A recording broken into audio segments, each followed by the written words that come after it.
নমস্কাৰ আপোনালোক সকলোকে আমাৰ আসাম জিকে ইনসাইডৰ অন্য এটা ক্লাছলৈ স্বাগতম জনাইছো। আজি আমি ক্লাছত আলোচনা কৰিম সোশিও ৰিলিজিয়াছ মুভমেন্টৰ বিষয়ে, অৰ্থাৎ সামাজিক আৰু ধৰ্মীয় সংস্কাৰৰ লগত জড়িত গুৰুত্বপূৰ্ণ অনুষ্ঠানসমূহৰ সম্পৰ্কে। আপোনালোকে নিশ্চয় গম পায় যে সামাজিক আৰু ধৰ্মীয় সংস্কাৰৰ লগত জড়িত যিসমূহ অনুষ্ঠান, যেনেকৈ আমি ক'ব পাৰো ব্ৰহ্ম সমাজ ক'ব পাৰো, প্ৰাৰ্থনা সমাজ ক'ব পাৰো, বেদ সমাজ ক'ব পাৰো। সো এই অনুষ্ঠানসমূহৰ পৰা আপোনালোকৰ APSC, ADA 3.0, আসাম পুলিচ বা অন্যান্য যিকোনো ধৰণৰ প্ৰতিযোগিতামূলক পৰীক্ষাত প্ৰশ্ন অহাৰ সম্ভাৱনা বহুত বেছি। গতিকে সেইবাবে আজি আমি এই টপিকসমূহৰ ওপৰত ডিটেইলছত ডিসকাস কৰিম। গতিকে বলক আজি আমাৰ ক্লাছটো আৰম্ভ কৰো। গতিকে ক্লাছটো আৰম্ভ কৰাৰ পূৰ্বে আপোনালোক সকলোকে ক'ব বিচাৰিছো যে আপোনালোকৰ যিসকল ছাত্ৰ ছাত্ৰীয়ে বৰ্তমান সময়লৈকে আমাৰ হোৱাটছএপ এণ্ড টেলিগ্ৰাম কমিউনিটিত জইন কৰা নাই, তেওঁলোক সকলোকে আমাৰ স্ক্ৰীনত দেখা দিয়া এই QR কোড গিটা স্ক্যান কৰি আমাৰ হোৱাটছএপ কমিউনিটি এণ্ড টেলিগ্ৰাম কমিউনিটিত জইন হ'বৰ কাৰণে অনুৰোধ জনালো। আৰু তেওঁলোকক ক'ব বিচাৰিছো যে আমাৰ এই ক্লাছৰ যিসমূহ PDF আছে, এই PDF সমূহ তেওঁলোকে সেই কমিউনিটিত পাব। ঠিক আছে, গতিকে পলম নকৰি এতিয়াই আপোনালোকে QR সমূহ স্ক্যান কৰি আমাৰ কমিউনিটিৰ লগত জইন হৈ লওক, যাতে আপোনালোকে আমাৰ ক্লাছৰ PDF সমূহ অতি সোনকালে পায় আৰু আপোনালোকৰ যিটো পঢ়াৰ কাৰণে আপোনালোকৰ যিটো চাকৰি লোৱাৰ আপোনালোকৰ যিটো জাৰ্নি, সেই জাৰ্নিটোত যাতে আপোনালোক সফল হ'ব পাৰে। ঠিক আছে, ওকে। এইখিনিতে আপোনালোক সকলোকে ক'ব বিচাৰিছো যে আমাৰ এই যিসমূহ ক্লাছ আছে, এই ক্লাছসমূহ আমি দুই ধৰণে লৈ আহো আপোনালোকৰ কাৰণে। এখিনি হৈছে আমি কুৱেশ্যন পেটাৰ্ণত লৈ আহো, যেনেকৈ আমাৰ মিসেলেনিয়াছ যিবিলাক টপিক থাকে, মিসেলেনিয়াছ টপিক বিলাক আমি কুৱেশ্যন হিচাপত লৈ আহো। এণ্ড তাৰ লগতে আমাৰ আৰু এটা পেটাৰ্ণ আছে য'ত আমি কনচেপ্ট ৱাইজ আপোনালোকক ক্লাছসমূহ দিবলৈ চেষ্টা কৰো। ঠিক আছে, সো আজি এই ক্লাছটোত আমি কুৱেশ্যন হিচাপত আমি ডিসকাস কৰিম। ওকে, সো আমাৰ প্ৰথমটো প্ৰশ্ন হৈছে who is the founder of Brahmo Samaj, অৰ্থাৎ আমাৰ ব্ৰাহ্ম সমাজৰ প্ৰতিষ্ঠাপক কোন হয়। সো অপশ্যনত দিয়া আছে আমাৰ ৰাজা ৰামমোহন ৰয়, স্বামী দয়ানন্দ, আত্মাৰাম পাণ্ডুৰঙ্গা এণ্ড বিবেকানন্দ। সো আমি যদি চাওঁ তলত দিয়া অপশ্যনসমূহৰ ভিতৰত শুদ্ধ উত্তৰটো হ'ব আমাৰ option number A, Raja Rammohan Roy. And Raja Rammohan Roy, so Raja Rammohan ৰয়তো আমাৰ ব্ৰহ্ম সমাজ প্ৰতিষ্ঠা কৰিছিলে, কিন্তু আপোনালোকৰ প্ৰশ্ন কেৱল এইটোৱে নুসুধে যে ব্ৰাহ্ম সমাজ কোনে প্ৰতিষ্ঠা কৰিছিলে। গতিকে ব্ৰাহ্ম সমাজৰ লগত জড়িত বা ৰাজা ৰামমোহন ৰয়ৰ লগত জড়িত অন্যান্য ধৰণৰ ৰিলেটেড কুৱেশ্যন আনসাৰ আপোনালোকৰ পৰীক্ষাত সুধিব পাৰে। সো সেইবাবে আমি চাই লওঁ অলপ। সো আমি যদি চাওঁ ৰাজা ৰামমোহন ৰয় ব্ৰাহ্ম সমাজ প্ৰতিষ্ঠা কৰিছিল 1828ত, আৰু এই ৰাজা ৰামমোহন ৰয় সাধাৰণতে কোৱা হয় the father of Indian renaissance. So question সুধিব পাৰে যে ফাদাৰ অফ ইণ্ডিয়ান ৰেনেছেন্স বুলি কাক কোৱা হয়, তেতিয়াহ'লে শুদ্ধ উত্তৰটো হ'ব আমাৰ অপশ্যন নম্বৰ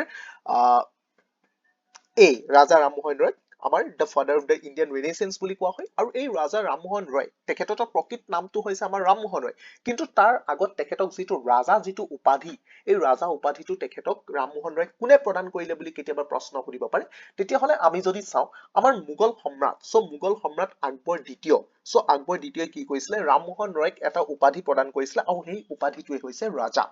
এণ্ড নেক্সট আমি যদি ৰাজা ৰামমোহন ৰয়ৰ পৰা প্ৰশ্ন আহিব পাৰে, তেতিয়াহ'লে সেইটো হৈছে যে ৰাজা ৰামমোহন ৰয়ে ব্ৰাহ্ম সমাজ প্ৰতিষ্ঠা কৰাৰ পূৰ্বে তেখেতে আৰু এটা অনুষ্ঠানত জন্ম দিছিল, আৰু সেই অনুষ্ঠানটো হৈছে আত্মীয় সভা। সো ৰাজা ৰামমোহন ৰয়ে আত্মীয় সভা কেতিয়া প্ৰতিষ্ঠা কৰিছিল বুলি প্ৰশ্ন সুধিব পাৰে। সো সেইটো উত্তৰ হ'ব 1815 চন। সো বৰ্তমান সময়লৈকে আমি যদি চাওঁ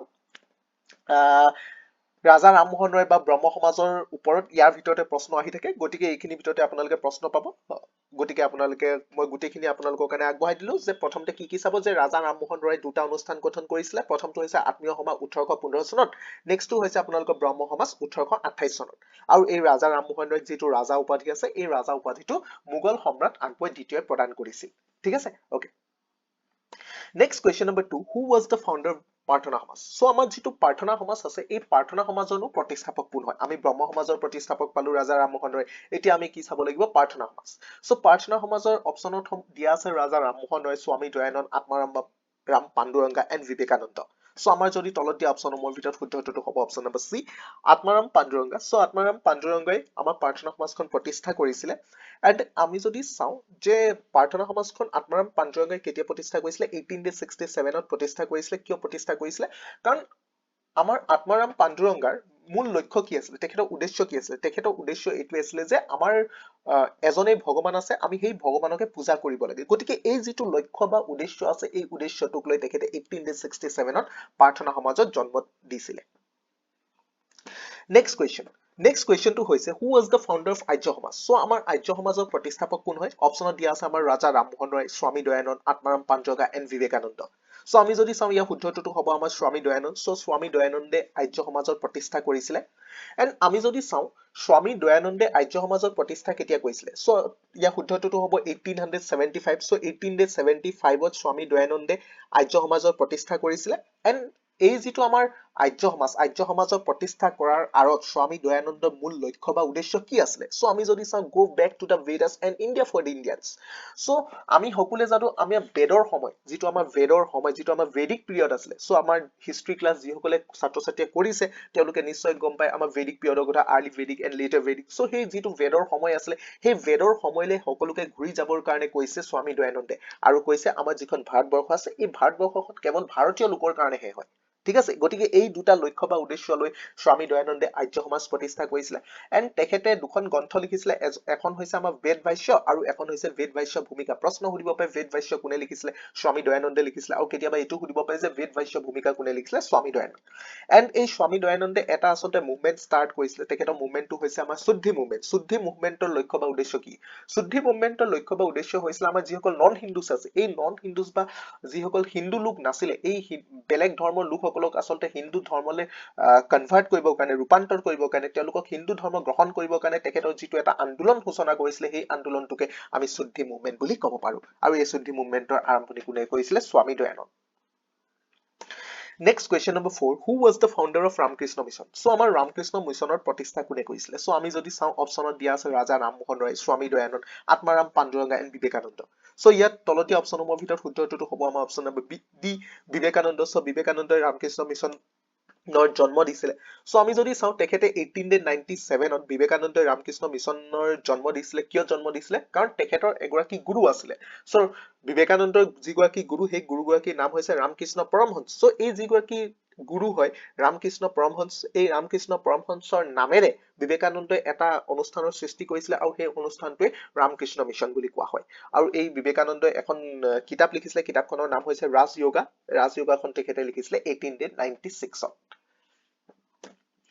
Next question number 5 who was the founder of Young Bengal movement so আমাৰ Young Bengal movement প্ৰতিষ্ঠা কোনে কৰিছিলে so অপচনত দিয়া আছে শ্ৰীধৰলু নাইডু হেনৰি লুইস ভিভিয়ান ডেৰজিঅ ৰাধাকান্ত দেৱ এণ্ড গোপাল হৰি দেশমুখ so আমি যদি চাওঁ ইয়াৰ শুদ্ধটোতো হ'ব option number B Henry Louis Vivian Derozio so Henry Louis Vivian ডেৰজিঅই লিখিছিলে আমাৰ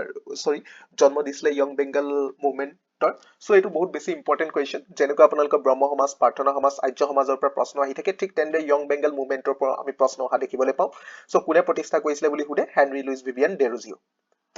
Next question to হৈছে who was the founder of Ved Samaj so আমাৰ Ved সমাজৰ প্ৰতিষ্ঠা কোনে কৰিছিলে so অপচনত দিয়া আছে শ্ৰীধৰলু নাইডু হেনৰি লুইস ভিভিয়ান ডেৰজিঅ ৰাধাকান্ত দেৱ এণ্ড গোপাল হৰি দেশমুখ so আমি যদি চাওঁ ইয়াৰ শুদ্ধটোতো হ'ব আমাৰ option number A Sridharlu Naidu so Sridharlu নাইডুৱে আমাৰ Ved সমাজৰ প্ৰতিষ্ঠা কৰিছিলে এণ্ড এই যিটো শ্ৰীধৰলু নাইডুৱে যিটো সাধাৰণতে বেদ সমাজ প্ৰতিষ্ঠা কৰিছিলে এই বেদ সমাজক আমি অন্য এটা নামে জানো সেইটো হৈছে আমাৰ ব্ৰহ্ম সমাজ অফ সাউথ অৰ্থাৎ দক্ষিণৰ ব্ৰাহ্ম সমাজ বুলি কাক কোৱা হয় বুলি প্ৰশ্ন সুধিব পাৰে সো দক্ষিণৰ ব্ৰাহ্ম সমাজ বুলি সাধাৰণতে বেদ সমাজক কোৱা হয় আৰু এই বেদ সমাজৰ প্ৰতিষ্ঠা কৰিছিলে শ্ৰীধৰলু নাইডুৱে Next question number 7 who was the founder of ধৰ্ম সমাজ অৰ্থাৎ আমাৰ ধৰ্ম সমাজৰ প্ৰতিষ্ঠা কোনে কৰিছিলে সো ধৰ্ম সমাজৰ প্ৰতিষ্ঠা কোনে কৰিছিলে অপচনত দিয়া আছে আমাৰ শ্ৰীধৰলু নাইডু হেনৰি লুইস ভিভিয়ান ডেৰজিঅ ৰাধাকান্ত দেৱ এণ্ড গোপাল হৰি দেশমুখ সো ইয়াৰ শুদ্ধটোতো হ'ব আমাৰ option number C Radhakanta Dev so Radhakanta দেৱে ধৰ্ম সমাজৰ প্ৰতিষ্ঠা কৰিছিলে Next question to হৈছে who was the founder of লোকাহিতাবাৰী সমাজ so আমাৰ যিটো লোকাহিতাবাৰী সমাজ আছে এই লোকাহিতাবাৰী সমাজৰ প্ৰতিষ্ঠা কোনে কৰিছিলে so তলতে অপচনসমূহ হৈছে শ্ৰীধৰলু নাইডু হেনৰি লুইস ভিভিয়ান ডেৰজিঅ ৰাধাকান্ত দেৱ এণ্ড গোপাল হৰি দেশমুখ so আমি যদি চাওঁ ইয়াৰ শুদ্ধটোতো হ'ব option number D Gopal Hari Deshmukh so Gopal Hari দেশমুখে প্ৰতিষ্ঠা কৰিছিলে লোকাহিতাবাৰী সমাজ বহুত বেছি ইম্পৰ্টেন্ট হয় লোকাহিতাবাৰী সমাজ so প্ৰশ্ন আহিব পাৰে so ভালদৰে মনত ৰাখি ল'ব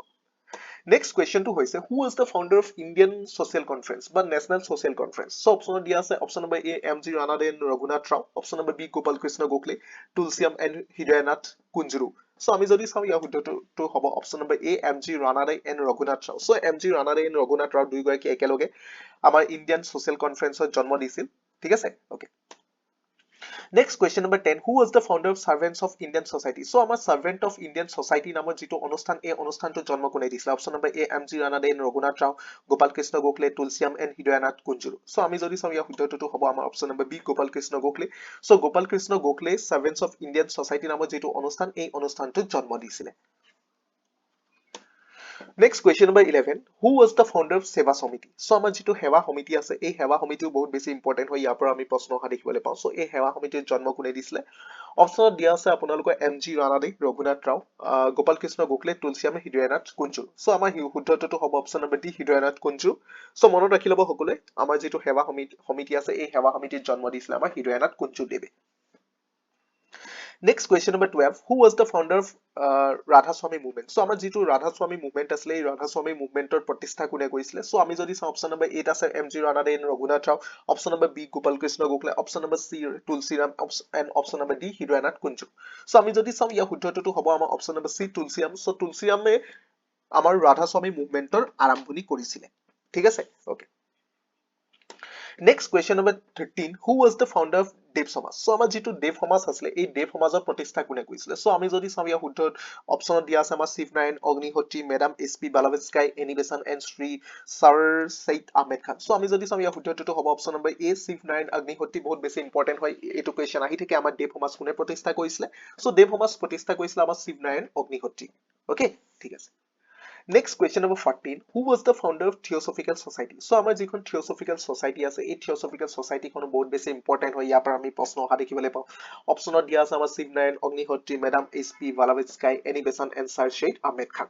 so ইয়াৰ শুদ্ধটোটো হ'ব আমাৰ option number B madam S P Blavatsky এইখিনিতে সকলো ছাত্ৰ ছাত্ৰীৰ মাজত অকমান কনফিউজ হ'ব পাৰে যে তেওঁলোকে ভাবিব পাৰে মেডাম এছ পি বালাৱেস্কাইটো হয় কিন্তু বহুতে ভাবিব পাৰে এনি বেছাণ্টটো হয় নেকি yes এনি বেছাণ্টটো হ'ব কিন্তু কেতিয়া এনি বেছাণ্ট হ'ব যদিহে আপোনালোকক প্ৰশ্নটো সুধে যে Theosophical Society in India India বুলি যদি মেনচন কৰি দিয়ে তেতিয়াহ'লে কিন্তু আপোনালোকৰ শুদ্ধটোটো এনি বেছাণ্ট হ'ব কিন্তু আমাকতো ইয়াত ইণ্ডিয়া বুলি মেনচন কৰা নাই আমাক কি সুধিছে সমগ্ৰ বিশ্বৰ কথা সুধিছে কাৰণ ভাৰত বুলি মেনচন কৰা অৰ্থাৎ ওভাৰঅল যিটো আমাৰ Theosophical Society এই Theosophical Society যিটো আৰম্ভণি এই আৰম্ভণিটো কোনে কৰিছিলে তেতিয়াহ'লে আনসাৰ কি হ'ব মেডাম এছ পি বালাৱেস্কাই ঠিক আছে আৰু এই যিটো আমাৰ Theosophical Society যেটা কনসেপ্ট আছে এই কনসেপ্টৰ ভিত্তিত আমাৰ ভাৰতবৰ্ষত এই মুভমেন্টৰ আৰম্ভণি কৰিছিলে এনি বেছাণ্টে এণ্ড এনি বেছাণ্টে 1898 ত আমাৰ চেন্ট্ৰেল হিন্দু কলেজৰ প্ৰতিষ্ঠা কৰিছিলে আৰু এই চেন্ট্ৰেল হিন্দু কলেজখনে 1916 চনত বানাৰস হিন্দু ইউনিভাৰ্চিটি নামে পৰিচিত হৈ পৰে Next question number 15. Who was the founder of the Aligarh movement? So আমাৰ যিটো Aligarh movement আছিলে এই Aligarh movementৰ প্ৰতিষ্ঠা কোনে কৰিছিলে so অপচনত দিয়া আছে আমাৰ Shivnarayan Agnihotri madam S P Blavatsky Annie Besant and sir Syed Ahmed Khan so আমি যদি চাওঁ ইয়াৰ শুদ্ধটোটো হ'ব আমাৰ option number D sir Syed Ahmed Khan so sir Syed Ahmed খানে আমাৰ Aligarh movementৰ আৰম্ভণি কৰিছিলে বহুত বেছি ইম্পৰ্টেন্ট হয় so আপোনালোকে মনত ৰাখি ল'ব sir Syed Ahmed Khan Aligarh movement and এই Aligarh movementৰ পাছতে ইয়াত Aligarh যিখন আমাৰ ইউনিভাৰ্চিটি এই Aligarh ইউনিভাৰ্চিটিখনো গঠিত হৈছিলে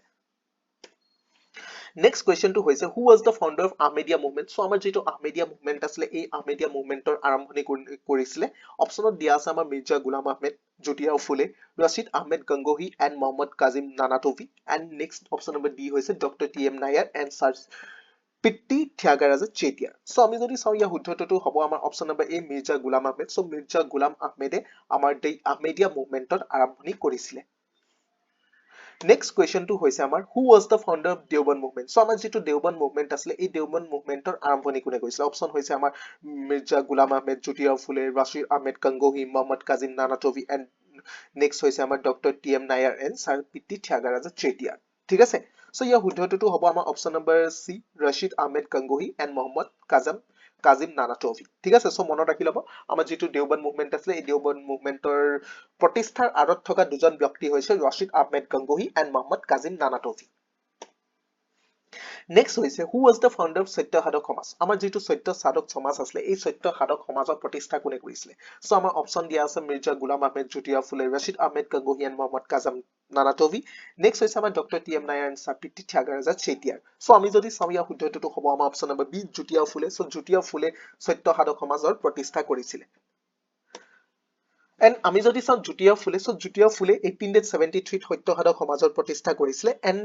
এই জুটিয়া ফুলে গোলামগিৰি and সাৰ্বজনিক সত্য ধৰ্ম নামৰ দুখন গ্ৰন্থ লিখি উলিয়াইছিলে ঠিক আছে so প্ৰশ্ন প্ৰায় আহি থাকে যে গোলামগিৰি কোনে লিখিছিলে সাৰ্বজনিক সত্য ধৰ্ম কোনে লিখিছিলে so এই দুইখন লিখি উলিয়াইছিলে আমাৰ জুটিয়া ফুলে Next question হৈছে who was the founder of Justice Party movement so আমাৰ যেটো Justice Party movement আছিলে এই Justice Party movementৰ আৰম্ভণি কোনে কৰিছিলে so আমি যদি চাওঁ ইয়াৰ শুদ্ধটোটো হ'ব option number D doctor T M Nair and Sir Pitti থ্যাগাৰাজা Chettiar ঠিক আছে সো আমাৰ doctor T M Nair and sir P T Thyagaraja Chettiar এই দুইজন ব্যক্তিয়ে জাষ্টিছ পাৰ্টি মুভমেণ্টৰ আৰম্ভণি কৰিছিলে আচলতে জাষ্টিছ পাৰ্টি যিটো মুভমেণ্ট এই মুভমেণ্টটো আচলতে তাৰ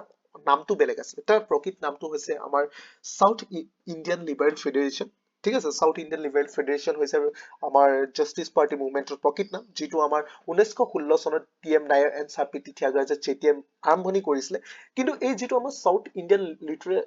লিবাৰেল ফাউণ্ডেশ্যন বা SILF আছে তাৰ এটা অৰ্গেন আছিলে তাৰ এটা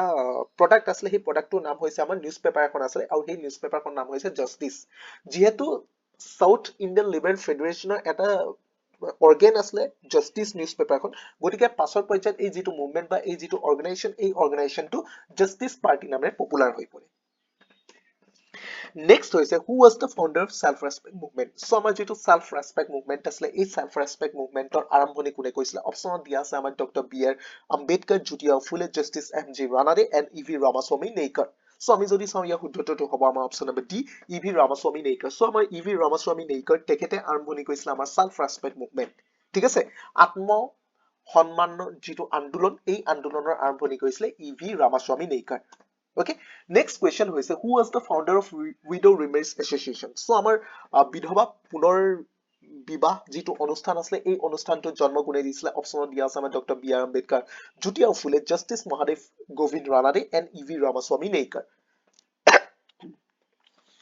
so আমি যদি চাওঁ ইয়াৰ শুদ্ধটো হ'ব option number C justice M G Ranade ঠিক আছে জাষ্টিছ এম জি ৰানাডে তেখেতে আমাৰ বিধৱা পুনৰ বিবাহ যিটো অনুষ্ঠান এই অনুষ্ঠানটোত জন্ম দিছিলে And আমি এইখিনিতে যদি চাওঁ জাষ্টিছ এম জি ৰানাডে তেখেতে আমাৰ 1861ত ৰিমেৰিজ এছ'চিয়েশ্যনৰ জন্ম দিছিলে এণ্ড তাৰ লগতে তেখেতে পুনা সাৰ্বজনিক সমাজ সভা আৰু লগতে আহমেদনগৰ এডুকেশ্যন ছচাইটি নামৰ দুটা অনুষ্ঠানত জন্ম দিছিলে ঠিক আছে প্ৰশ্ন আহি থাকে যে আমাৰ পুনা সাৰ্বজনিক সভা কোনে প্ৰতিষ্ঠা কৰিছিলে বা আহমেদনগৰ এডুকেশ্যন ছচাইটি কোনে প্ৰতিষ্ঠা এই দুইটা অনুষ্ঠানৰ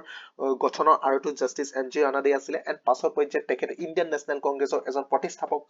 সদস্য হিচাপে জইন কৰে Next question to হৈছে who was the founder of Scheduled Caste Federation so আমাৰ যিটো Scheduled Caste Federation আছিলে এই Scheduled Caste Federationৰ প্ৰতিষ্ঠাপক কোন হয় so আমি যদি অপচনত চাওঁ ডক্টৰ ভীমৰাও ৰামজী আম্বেদকাৰ জ্যোতিৰাও ফুলে জাষ্টিছ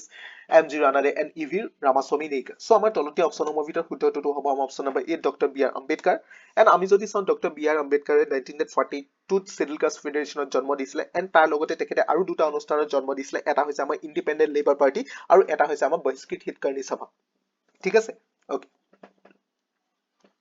প্ৰশ্ন আহি থাকে আপোনালোকে কিন্তু মনত ৰাখি ল'ব লাগিব ভালদৰে ঠিক আছে ওকে এণ্ড সো এইখিনি আছিলে আমাৰ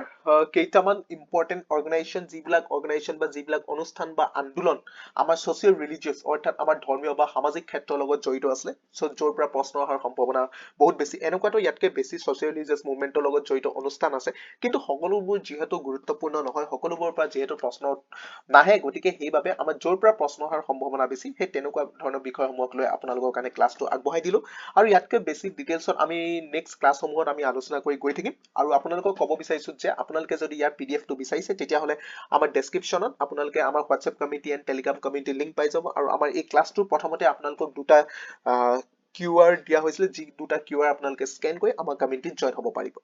তাতে আপোনালোকে এই ক্লাছৰ পিডিএফ সমূহ পাব আৰু লগতে যিসকল ছাত্ৰ ছাত্ৰীয়ে বৰ্তমান সময়লৈকে আমাৰ ইউটিউব চেনেলটো ছাবস্ক্ৰাইব কৰা নাই সকলোকে আমাৰ ইউটিউব চেনেলটো ছাবস্ক্ৰাইব কৰিবৰ কাৰণে অনুৰোধ জনালোঁ ধন্যবাদ গতিকে নেক্সট এটা ক্লাছত পুনৰ লগ পাম আজিলৈ আমাৰ ক্লাছটো ইমানতে সমাপ্ত কৰিছো